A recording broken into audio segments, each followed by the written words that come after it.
I got it. Thanks, brother.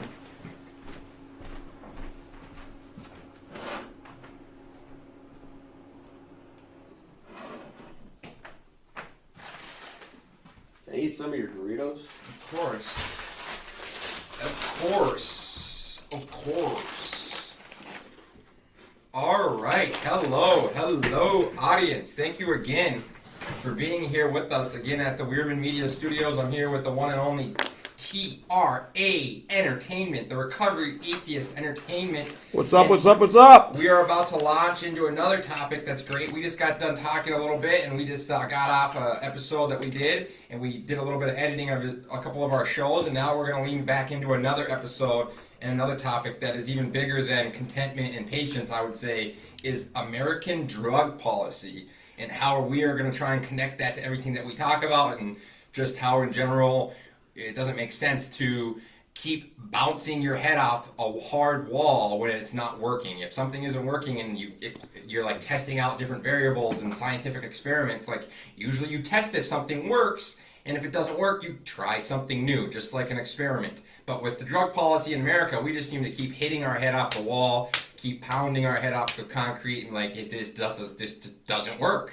It just doesn't work. So we just keep leaning into these great topics, and we like bringing conversations up, whether you think we're right, wrong, or whatever in between. We just want to hear different people's opinions. We want to share our experiences. We are both in direct recovery from drugs and alcohol or of some sort, so we both have some experience on this. He is actually a former LADC licensed, and he used to practice in the field. So we have direct experience that we're going to bring forward to you, and then we can just share our experience and our strength and wisdom and hope, and then hopefully we may hear back from some of you on the topic, and maybe you guys can start sharing some of your insights. So how about you introduce yourself, Dale, and touch on the drug policy? Sounds good there, JR. Okay, thank you. Hello out there, Podcast Nation, and I am so happy that you have joined us today. All right, so I'm so glad you do that. It's just overcome with joy. So we will sit here, and we're going to talk about the war on drugs. Now, like JR said, I was a licensed alcohol and drug counselor for 8 years in the state of Minnesota, licensed by the state of Minnesota. So I understand. Which is epic, man. Thanks for doing that. Thank you. It's a hard job. It is. Definitely a hard job. I have seen how addicts have gone in and out of treatment and the money that's paid for treatment. But right now we're living in a country where we're starting to get a change. It used to be back in the day that when it came to the drug policies, everyone would go to jail. But now we're getting to the point where we have drug courts and we have treatments and everything like that, to where more and more people are being put in treatment. And that's a whole nother different episode about how much money is spent in treatment and how the manipulation of the insurances and things of that nature by the treatment facilities. You've seen it all. There's a lot of them out there that's all they care about is about putting a butt in a bed. They don't. Butt in a bed. They're not doing really a lot to give help to the addict. But anyway, so going back to the drug policy. First thing I want to start off with. In our country, the economic impact that the war on drugs is having is every year we are averaging an estimated $1 trillion spent on the war on drugs. Okay. That's a big figure. It is estimated... That was a T, not a B. It is estimated that we spend $9.2 million every day to incarcerate people that are charged with drug offenses. Great insight. And keep in mind, folks, our number one best friend and loyal, what we talk about all the time on the show, if you have a question, what? Google it. Google it. It's right there. If you want to educate yourself and stuff, it's right there. That's what we do all the time. And this is official stats. So we spend more than $3.3 billion every year jailing people with drug offenses. Now, that doesn't say necessarily to break it down what those drug offenses are. But like I told JR earlier before we started, someone who has a couple pounds of weed on them can get a 2-year charge, while someone who sexually assaults somebody could be out sooner. That's insane. Okay, so there's something wrong with our drug policy that we continue to go after this war on drugs when it's clear we are losing the war on drugs. And the other thing I wanted to touch quick, just in insight, is I talk about often the manipulation of consumers by businesses just to get their money, and they're not really looking at ways to help them. And I think what you're talking about here is a really interesting insight we can shine the light on, is the manipulation of people that are drug addicts that have an unhealthy practice with drugs or unhealthy relationship with drugs, and they're being manipulated by privately funded whether it's the jails to make money off them, and then these insurance companies now to make money off them. Right. It doesn't really, a lot of the times, you're speaking from firsthand experience of being a previous counselor. I've seen it. Where I've seen it. It's about more than just helping them. It's about just making money off Well, they got to stay open. They got a budget. They have, bills to pay. They have to stay in the black as well to be able, or in the red, or however it is for accounting. Yeah. I can't remember which one is which, but they have to stay. And a lot of them are not going to be set up as a nonprofit. Most of them are profit set up, so they're out to make the most they can off of it. So if they can get by with cheaper food, cheaper situations in that treatment facility, and make the more bang for the buck, that's what they're going to do. Private jails, private So insurance, even the Federal Reserve's private. It's all pretty crazy. Right. So even though we're switching little by little to where we're not trying to jail people up with like drug court and stuff like that, we're still putting them in treatment. So the money is still being adjusted in a different way and still being spent. Now, I'd rather see people in treatment than in jail, without a doubt. But we are leaking like a sieve when it comes to the money that's being thrown around. Insane numbers, insane amounts of money, and insane numbers. When you start to look at it, like, why aren't we starting to be a little innovative with it and be like, okay, this isn't working. What can we move towards? Maybe that might be a little different. That might work better, because this is costing us $1 trillion a year. We're imprisoning everyone. Where is the pattern going to improve? Right. And the problem is with that is that each state has different laws and policies when it comes to their drugs and what the charges are. So you and I know Kentucky. Oh, Kentucky. Okay, Kentucky is one. They'll be the last one ever to legalize marijuana. I'm just telling you that right now. You're not kidding. No, they're no joke down there. They're going to be the last one to do everything. Right. So get this: for a simple possession of any amount, this is their minimum, mandatory minimum, even marijuana. Remarkable. First offenders get 2 to 10 years in prison and a fine up to $20,000. For what amount? Read it. Doesn't say anything about amount. Just first possession charge. That's Kentucky for you. We've been there. I've been there. They will throw you in jail for nothing. Okay, so it goes from that to California, which has some of the lightest. There, it's a fine between $30 to $500 and 15 to 100 days in jail. And then they call it, and then the interesting part, Del, is they call our jails in America rehab facilities, technically. Well, they're called rehabilitation facilities. It's complete bullshit. There's no way.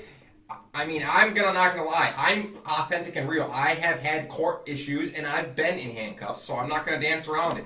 And I'm gonna be honest, and I have talked about it. I've been a former drug addict. I've had issues with battling the court system. I've had troubles. I've made mistakes, and that's why I share that with you, so that you know I'm not being flaky or phony. And I firsthand can tell you that in Kentucky, they will throw you in jail for nothing.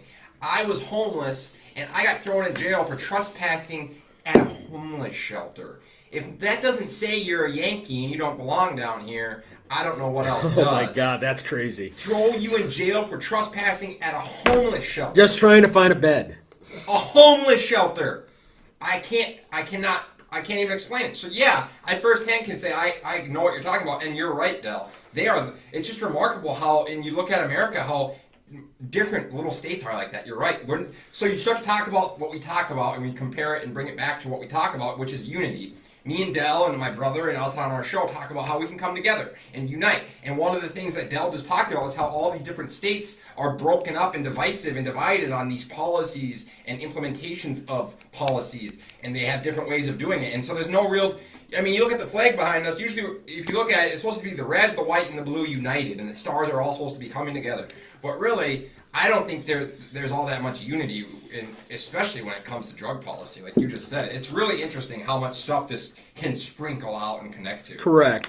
So I want to give a little bit of a backstory to all of this. Why we even have the idea of mandatory prison sentences. All right, so back in 82, 83, there was an amazing basketball player who played for Maryland. His name was Len Bias. Great ball player. He was looked at to be the best ever, and some people even argue that if he would have stayed alive, that he could have been even better than Jordan, even though Jordan wasn't out. Or he was there, but he wasn't still. He hadn't shown himself yet to what he could do. Yeah. Boston had the first pick. They go ahead, or they ended up picking him in the draft. He was going to go to Boston, play with Larry Bird and Robert Parrish and Kevin McHale. I mean, this is a championship team bringing in a guy like Len Bias, right? That was going to be the best in the league. He goes home, and 5 days after the draft, he ODs on cocaine and dies. Sad story. Very sad story. Isn't there an E60 episode? I think it's actually 30 for 30. It's a 30 for 30 ESPN episode. And if you can get a chance to watch it, I suggest watch it because it'll go into exactly what I am talking about right now. This is where I get a lot of my info about it was from that show and also looking at it online and investigating it. And I suggest you do the same. Which is a great thing about what we do here is that we are actively researching stuff. I'm fact checking. I'm not going to just tell you something just because I heard it through the grapevine. Which is great because it forces us to have to learn. Right. Research. I want to know that what I'm saying to you is the truth and what it is. But I can relate. I've seen that show. It's an epic show. I agree with you. So after that, of course, this is during Reagan's reign as president. Republican, conservative, Christian on that side of it. They started the campaign, especially with the First Lady, Nancy Reagan, of the Just Say No campaign. And they ended up getting, what was it called, DARE involved in the schools. At that point, Reagan, and it was in Congress and Senate, was heavily Republican, got bills passed for mandatory sentencing dealing with coke, crack, any what they call classified 1 drugs, which are the heavier ones. Okay, so with that, it caused for mandatory sentence for the first offense of a certain amount of 5 years. Guaranteed you'll get at least 5. So the judge loses his leeway, right? You're getting 5 to 25 is what the rule was, depending on what it was. But most of them got 5. Now, at this point, our jails, our prisons was 50 to 60% full. We were not at capacity the way we are today, where it's overfilled to where because of the COVID, they're having to release nonviolent people because of it. All of this to be able to keep their jails somewhat free for anything that does happen. So when this goes into play, we go up to where literally within 3 years, about 93% of our prisons are full, and some of them are even in overflow. Now, out of the people that were arrested during those 3 years, this is where I'm going with this. 86% of them was of minority, with the majority of them being black. If you don't see that, I mean, that's just obvious. Now, there has been, if you've looked over the last few years, the riots in Baltimore, the riots in D.C., what's going on even now there's a lot of racial tension that is in that area of the country. At that time, crack and cocaine was so heavily used in Washington, D.C. I mean, literally, the mayor of Washington, D.C., what's his name, Marion Barry, got arrested as a mayor for having crack and cocaine. I wasn't aware of that. Wow. Yeah, so, and get this, they ended up electing him back into office 6 years later. Well, golly. You need to do some research on that. Yeah, Marion Barry, he black dude, good. I mean, he's a funny dude. I actually like the guy, but he got arrested as mayor for having crack and cocaine. That's how bad Washington D.C. and Baltimore is when it comes to those offenses. It is heavily, especially in Baltimore, heavily black community. Heavily. I mean, we're not talking, I mean, it is like the Harlem of that area. So I find it odd that the president and the politicians decide to pass that bill in an area where they are overrun in their mind with the African American culture. It's very interesting. Okay, so the ones that were using the coke wasn't just the blacks or the Hispanics or any of them. The rich white politicians were using it too, but they wanted to get rid of that those evil black people that they had going on in Baltimore. Totally. So they come up with mandatory rules that way, and it turned into a race war. It still is. And it is continued to this day. So I look at the drug policy. It's a war that we can't win, for one. You can't win. There's no way. You get rid of one, it's like the cartels. You get rid of one cartel, there's another one ready to step up and take over. But like we talked about with insecurities and fear, if we take control of them, remember we talked about this? Me and Dylan on a previous episode talked about how if I'm fearful and insecure about things, but if I lean into them and I own them and you can't use those against me because I've taken the power from them because I'm accepting them and owning them. The only way we might have any chance of owning and taking control of the drug battle is if we take the power away from those people. What's the only way of doing that? It's legalization. The only way you can take the power away from the cartels is if you take away all the drugs that they're making money off of and make them legal, right? Because look at, they're not doing it with marijuana now. Marijuana is slowly becoming legal. The cartels now mainly trafficking the heavy narcotics. Correct. Cocaine, meth, heroin. Correct. Etc. So that's where they have all their money. So then let's go in the opposite direction of that. Okay, there's a couple different examples. There's a TED Talk that I would love for everyone to watch about a guy he's talking about the results that they're getting in Portugal. In Portugal, they have completely eliminated the drug laws, and across the board, they have taken the money that they were using against, the war against drugs, and have put it into social community programs to help people get jobs, learn job careers, have housing, things of that nature. They have reduced the drug use and crime in the country of Portugal by over 60% by doing it. The example in this country is with weed, with marijuana. Colorado, when they legalized it, everybody was like, oh God, this is going to be the worst. Their crime rate has gone down by over 30%. Their first year, they made, I think it was over $2 billion toward their budget. For education and infrastructure, everything like that. And get this, in the first year, people applying to college went up over 30%. I mean, I agree with everything you're saying. I think it makes total sense. When you start to look at the fact that something hasn't been working, it's not really helping the people. If I was the government and I was in politics, I'd start to look at how can I best invest and change things for the people. So, but I mean, that's obvious, isn't it? Well, yeah. I mean, and when you look at it, like you look at college, I mean, literally the schools in Colorado, the colleges were literally having to turn people away. So I look at it as this. Why is there a jump in that? Is it, I don't know, the weeds maybe expanding their mind and they're wanting to learn more things? Maybe it's giving them more finances because they're not having to pay drug fines and everything else like that, or pay a dealer all the time for stuff that's way too overpriced. I actually lived there for a short period during what they called the Green Rush, and I think a lot of the correlation has to do with the influx of population. Everyone wanted to live there. You should have seen how much it was booming. I lived there for about 8 months in Aurora, Colorado. I lived a short distance away from the movie theater shooting, and I lived in Copper Flat apartments, and everyone was moving to Denver because everyone was flooding in the state because of the marijuana legalization. It's a great place to live also, but also with the legalized marijuana, everyone started flooding in by massive amounts of numbers. And then the housing, everything started to flourish because there was a demand for everything. There was a demand for housing, there was a demand for education, there was a demand for everything. So there was people there that needed jobs, there's people there that were working, there was new jobs being made, there was tons of action. I was running a small moving company at the time, and it was just flourishing.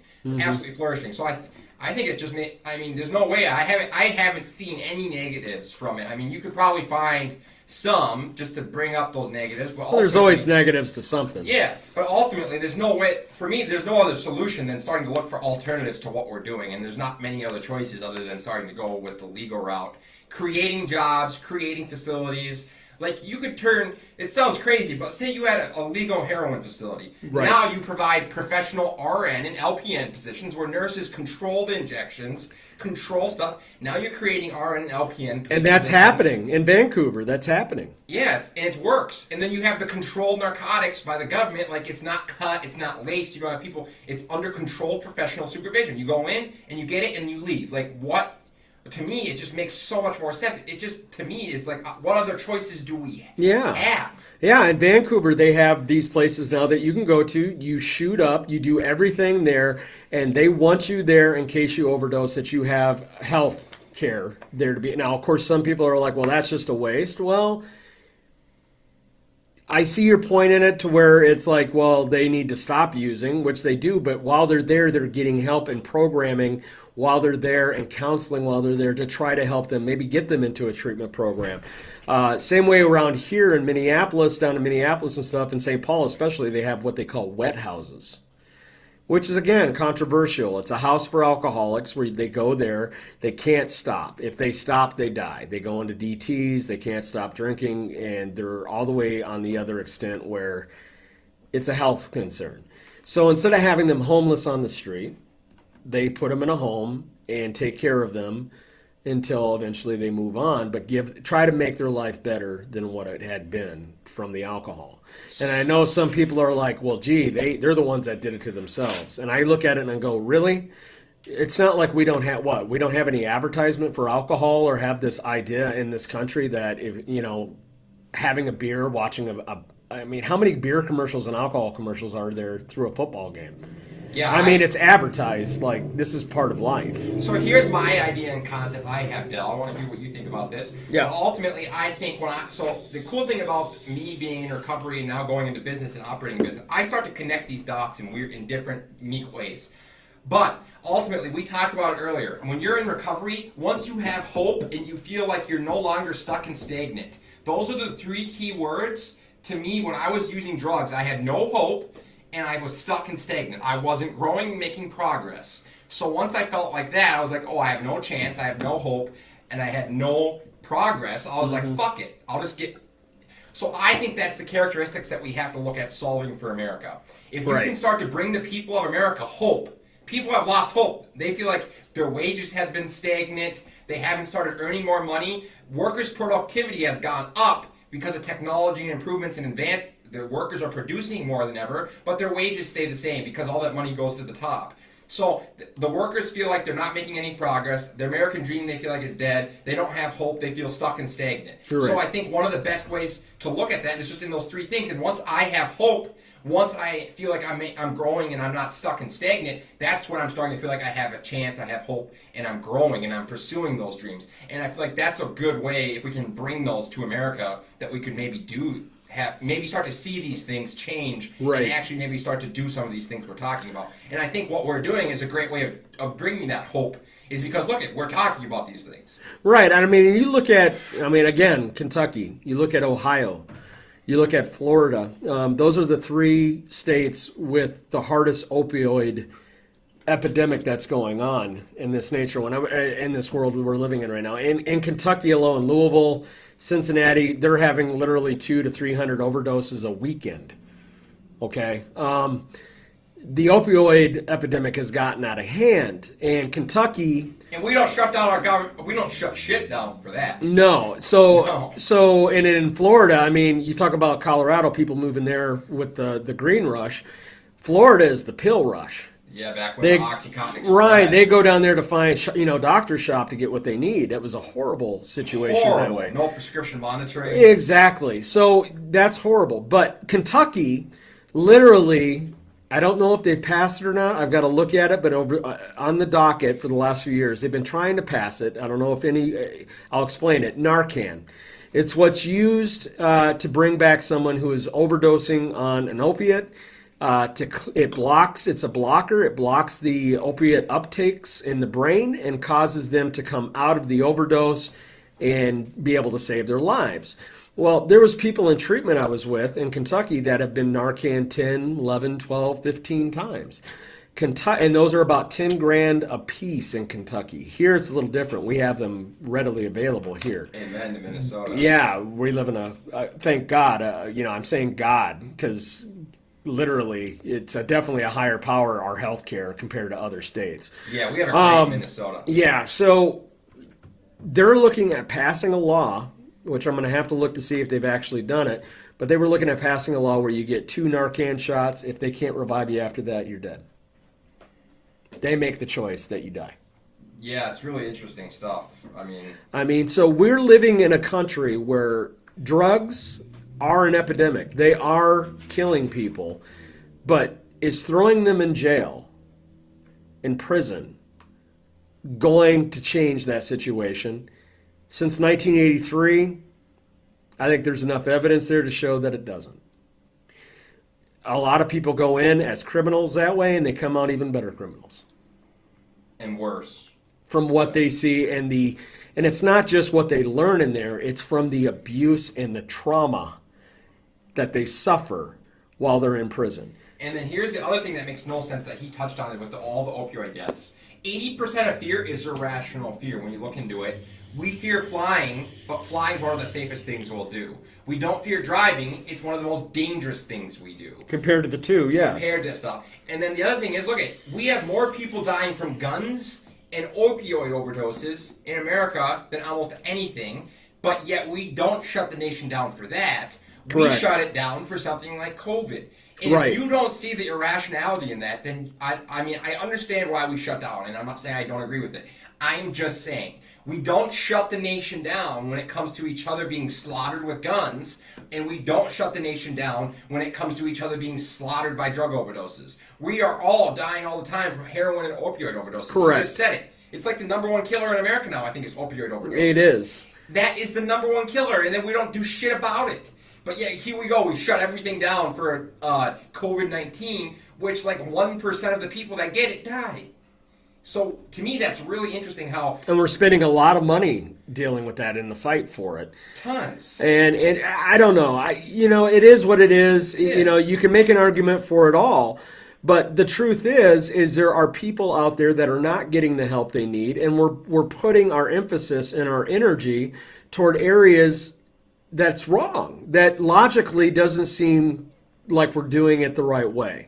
Which I agree. I think the answer is investing in our human capital. Right. Where if we just start giving stuff, if you look at it, we don't invest in the democracy of America. Our humans are the most valuable asset. Correct. We're the most valuable tool. We're the most. We do the most. We are incredibly powerful and capable. So if we just start as a government looking at our intangible humans and saying, how can we bring them the most value? How can I bring them value? How can I bring them education? How can I give my people of my nation education, insight? Give them hope. Give them a feeling that the American dream is still possible. Bring value to your human capital and invest in your human, in general, invest in their human intangible assets.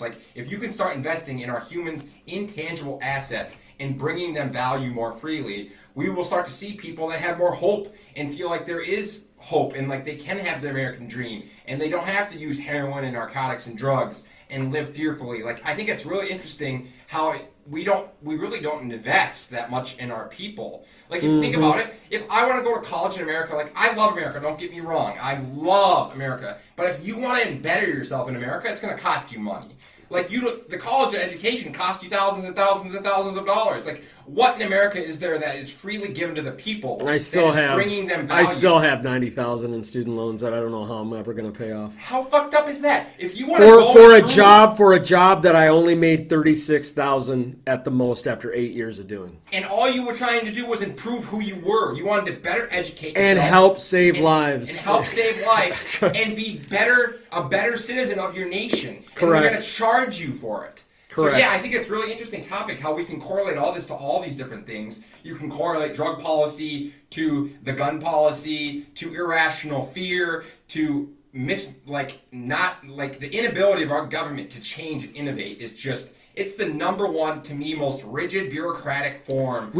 Besides religion, I think our government is the most rigid bureaucratic thing that we've have. Lost focus. We don't change. Our government is not willing to change. And we see it that we've lost focus, but we don't do anything about it. It's like seeing a car coming at you at 100 miles an hour, and you see it, and you have the time to move out of the way, and you just sit there and let it happen. I mean, it frustrates me. It really does. When we see things that we know we need to change, and we don't do anything about it. We just sit in it. Which is why I want to make a bunch of money doing what we're doing, and then once you have that platform of money, you can do good with it. Because we don't have people doing good with business platforms. No, none. Look at the people that there's a few mom and pops maybe that are out there, but you look at the big corporations. The big ones. That's what I'm talking about. If we want to start seeing the change, though, we have to have people like us that start to make lots of money and come together to use that money to start to face these people. Because the ones that we're facing are the Trumps of the world. They have hundreds of how's that working for you? Exactly. We have to go up against these people, and the good people aren't doing it. We don't see the blue-collar people with the right morals and the principles that want to do good with these platforms doing it. That's why I want to make money and come together with guys like Gary Vaynerchuk, Bill Gates, and start to have guys like Bill Gates and Gary Vaynerchuk in politics, and Elon Musk, people that are different, people that represent being innovative, people that are okay with growing, changing, and evolving, because our government needs to grow and change and evolve. It's time. We're still stuck in the early 1900s with a lot of the policies that we're doing. There's still laws on the books that are, you can't ride your horse into town. I mean, it's ridiculous. So rigid. If you look about it, you're right. You're hitting it out the park. It is the most religion and politics, law and legislation is one of the most rigid bureaucratic things. So why can't we change it? We can. Let's do it. Let's come together and fucking change it. It's like, but we can't. That's the interesting thing, Del, is we have the power, right? Is the consumers, if we come together, we have these massive number of people. We have power in masses. If we come together and we're all like-minded on and the same page, we can make change. 100%, it'll change. Like, if we come together, it changes quick. Because they realize that we have the power. Like, if we all come together in a like-minded fashion, Del, like you said, shit happens quick. Well, they've been too comfortable in their cushy little politician homes and their cushy little spots and lives that they live in. And they lack any understanding of what it's like to be us little people. 100%. No idea what it's like to live in the world and the reality that all of us have to live in. Because they live, like Donald Trump, he has no connection at all. Delusional to what we deal with on a day-to-day basis. Now, that's with anybody. It could be Biden, it could be Hillary Clinton, it could be Obama even to that point. I love your point here. Any of them in that position, if they had to come down and live their lives like we have to live it, they might look at some of the stuff they do and be like, you know what, maybe that wasn't the right direction. I love your point. What he's talking about is what I naturally believe in. Is the day that America starts having blue-collar people back in politics and holding major office is the day that you'll see the change he's talking about.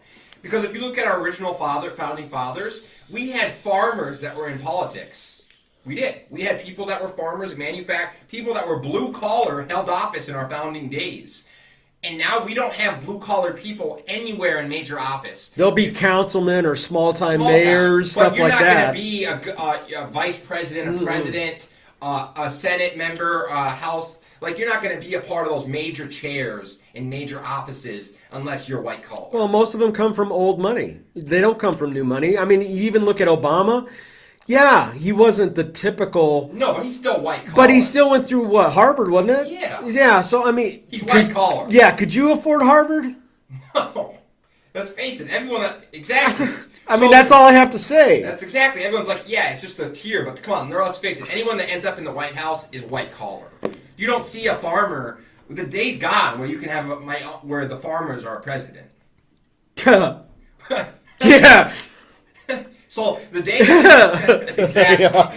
I'm just laughing at that one. Just got to picture that in my head. But just picture how cool that was. The day that comes where blue-collar men and women can now be in office or run for office, and we all have the same amount of money when we run against each other. Like, everyone has the same amount. Say we all have $500,000 we can run against each other. Watch it now. Anyone can... Watch it now. You're getting kind of close to socialism there. I'm just saying... Are you a commie, JR? Are you a commie? Don't be no red. Democracy. It's funny how the Republican Party is called the Red Party. The Red Party. The thing that's interesting is I look at the flag and I think the United States of America is, sorry to say it, I think we're the divided states of America. I don't think we are united, and that's why I believe in trying to bring unity, because I feel like we've been more divided through this COVID thing than ever before. And we're at extremes. We have this extreme blue, extreme red, and you're one or the other. And I think there's middle ground there. Well, we are living in the United States. That's what they call it. That's what they call it, the United States of America. So you would think there would be some unity there, and there is, especially in the world we live in today. It's hard to find that. Yeah, hard. It is so hard to find it, even amongst, a coworker that you're with. It's just. Good luck, and then trying to look at getting the millions and billions of people involved in unity in this country. It's not easy. It's a hard task. But I think what you're saying is more feasible with the tools of technology, because if you look about what we're doing, everyone can start broadcasting, and once we take control of the media, it becomes a lot more feasible. The media is the thing that manipulates them. So correct. We have easy access now as citizens because of technology to Yes. start a podcast and start washing out these bullshit fucking media outlets. But until we don't, you're right, man. It's a major job. But once you start making money and you run a business, you have that platform where you can start doing some stuff and making some change. That's why I challenge businesses. That's why we're here. I call out businesses. I'm challenging every business to start bringing value to their people instead of just trying to make money off someone. Like, if I'm a multi-millionaire that runs a business, if I'm just on the back end cashing in on all these tendencies of the people that spend, but then on the front end, I'm not trying to invest or bring good from that platform. I'm not really. What are you doing? What are you doing?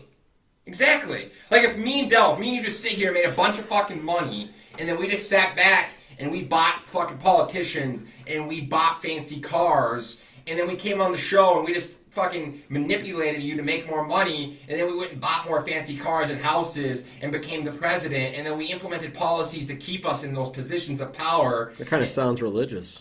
It's let's face it, that's exactly right, Doug. Religion and politics are the two most rigid bureaucratic things there are.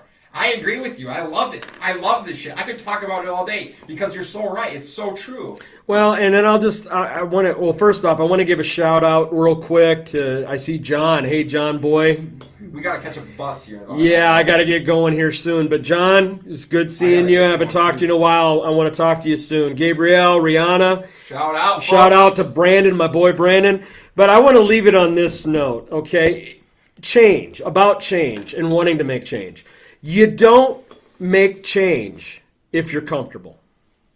Exactly, the comfort zone. You make change when you're uncomfortable. You don't change a job when you're comfortable. It's uncomfortable is when you look for something else. A relationship, you're uncomfortable. The way you're living and the way you feel and how life is for you, it doesn't change unless you're uncomfortable. So if you're uncomfortable today and you're not liking the things around you in your environment, make a change. And that includes everything. There is no level to it. It can go from the small to as big as you want that change to be. That's so true. We don't see any major change or growth unless there's discomfort. So that's why I kind of like these times. That's why I like living through these historic times. That's why we're doing what we're doing. And I think it's a more crucial time than ever to be doing this and smothering hate and smothering division with talking about things that are healthy, talking about coming together, talking about unity, talking about stuff like this, bringing dialogue to it, and doing it at a time when it's more essential than ever, when times are so crazy with all the discomfort.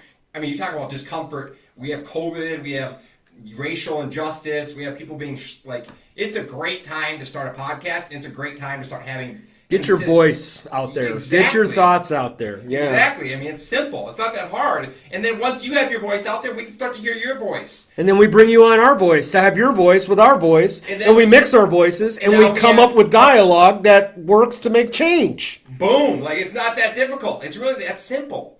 But the thing is, the majority of people don't ever start speaking to their story. Like, you think about people, like, I understand racial injustice, and I understand it's wrong. Right. But until the change doesn't come, you need to start sharing your story. You need to start sharing your story. Like rioting is the voice of the unheard. We talked about this before. Right. So start sharing your story. Start sharing your injustices and the wrongs and the shortcomings and the judgments and the stories where you've been treated like that. Start calling and showing people the light, showing the light to these stories. Start calling attention to it. Right. The only way you can do that and start to have awareness to it and change for it is when you start sharing it. You have to shine a light on something and bring awareness and perspective to it if it's there. I can't just sit here quiet and silent and then go blow up a building and think that's going to bring change. Or stay quiet like that and then start complaining about where our country is, or what you're not happy about when you don't say anything. I say, let's stand up and let's shout out. Exactly, Del. I agree 100%. And that's exactly what we're doing here with the Recovery Atheist and the Two Brothers TV. We're standing up and we're shouting out. And we would hope that you can start doing the same. And we are trying to show that you can. Like, we can, you can. It's called hope. Easily. Do it. If there's hope, there is hope. There is a chance. Dale said it. It might be difficult. It might not be easy. But if we come together, we can make some serious fucking change in America. Once we unite. Once we come together and get on the same fucking page. All right. Well, shout out to Shay. Shout out to, who was the other one? Oh, Tony, buddy. Tony, it was good seeing you as well. Shout out to everybody. We're going to shut it down. Subscribe to me at the Recovery Atheist at YouTube channel. Also follow them on Instagram even. Or Instagram, Twitter. I'm on Facebook, a group there as well. And then my email, therecoveryatheist@gmail.com. Close us out. Yeah, and also you can check both of our podcasts out, the Recovery Atheist podcast and the Two Brothers podcast on Spotify, on Apple Podcast, all of those the Stitcher platform. We're going to be listed. We're on those platforms. We're going to be listed on much more of those platforms in the near future. Sweet. So ultimately, if you can just start following us, liking, sharing, and subscribing, your attention is our oxygen, and we greatly appreciate you. More content to come. And fast, fluid, flexible content creation for the modern day, bringing you value in every single way. Peace. Peace. Fucking hot. Woo! It's hot in here. Without that AC. Yeah. Well, that was a heated. It was. So our adrenaline's flowing right now. Our body temperature rose a little bit in that one. Gotta get your butt. All right, let's get this intro and outro done. I'm gonna get out of here.